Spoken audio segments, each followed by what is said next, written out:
Nyajeni wadau, welcome back again. Welcome back to Salasini channel. So today let's talk about the past match day 28. The first thing that we're going to talk about, Arsenal are on top of the league. The elephant is on top of the tree, and as we all know, when the elephant is on top of the tree, there's one thing that will certainly happen. The elephant will fall down from the tree, and the elephant will break its legs, and the elephant will be injured badly. So Arsenal won 2-1 with a late winner from Kai Havertz. Kai Havertz of Arsenal is not the Kai Havertz of Chelsea. As we can see, Kai Havertz wa Arsenal anafunga mabao. Kai Havertz anafunga mahedi na manini. The guy has improved. Maybe it's Arteta, maybe it's just luck. But we shall see.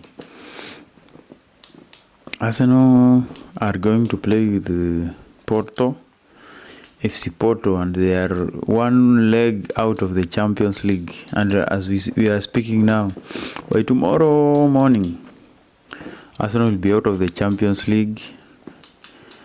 They will be focusing now on the league, which they will lose at the end. On the other hand, Aston Villa versus Tottenham Hotspur. Tottenham won 4-0, and they have confirmed that they will be in the top 6. Manchester United will narrowly miss the top 4 because Tottenham is working. They are not here to joke. They won 4-0, and they have a one game in hand. And the match day of the weekend, Liverpool versus Manchester City. Hii game nilipenda sana. Kijana anaitwa Luis Diaz alisumbua watu. Luis Diaz alichenga jamaa hapo, akamchenga tena. Jamaa anaitwa Kyle Walker. Kyle Walker alizungushwa kwa wing, akazungushwa, akachengwa, akarudishwa ndani, akapelekwa hivi, na mwishowe alijaribu juu at last alitoa hiyo ball, but hiyo wing Luis Diaz alipeleka watu mbio. Ndio maana huwa I prefer Klopp to Pep Guardiola. Again, Klopp, ukiangalia squad yake, the price of the squad is very low. But with this man, Pep Guardiola, anapenda ready-made squads.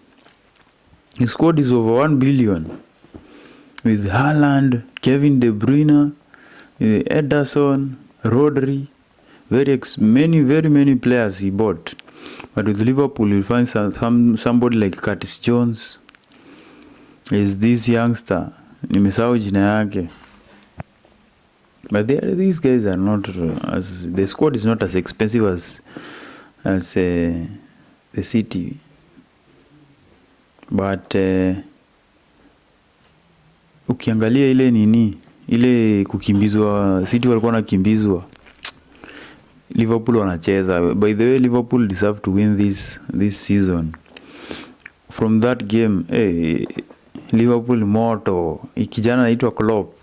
Mimi si fan wa Liverpool, by the way. Mimi fan wa the great Manchester United.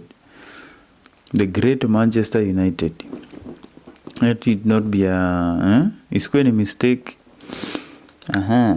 Na wao wengine wakina nani? Kina Chelsea walikimbizwa Newcastle kama baiskeli imeibiwa. Walikimbizwa kama ngoma ya haleluya hawa. Wakatoka na 3-2 win against Newcastle, but it was a narrow win. They are still at number 11 in the Premier League. That's very interesting. Nimesikia kuna jamaa anawaita November what? Ati Junior November ni number 11 na Chelsea wako number 11 hii season mzima. Mambo ni tough. Na pia sisi kama Manchester United, the great one, sio ile ingine yenye ilikuwa inakimbizwa kama baiskeli ya kuibiwa. ile the great Manchester United tumekwama number 6 and I don't think we'll go past Aston Villa. They are a bit high in the table and they have more, like we have like 47 points and they have 55 points. We have played the same number of matches, so we are hoping, because they have some difficult matches in the rest of the season, I hope they will be beaten mercilessly and their form will drop and ours will go up. Then we can achieve the number 5, but the number 4 position will be very difficult. So it seems like next season we are playing the Europa League. That's the boys, but we are the ones who make the, hata ukienda watch hizi games za Europa, ni game yenye uochiwa ya Europa mostly ni kama Manchester United iko. Kama iko Europa pia imeisha hivyo, hakuna kitu. Ndio hiyo mambo. Let's hope. Kila mtu fingers crossed. Arsenal will lose today. Fingers crossed. Ndio hivyo. Tupatane baadaye.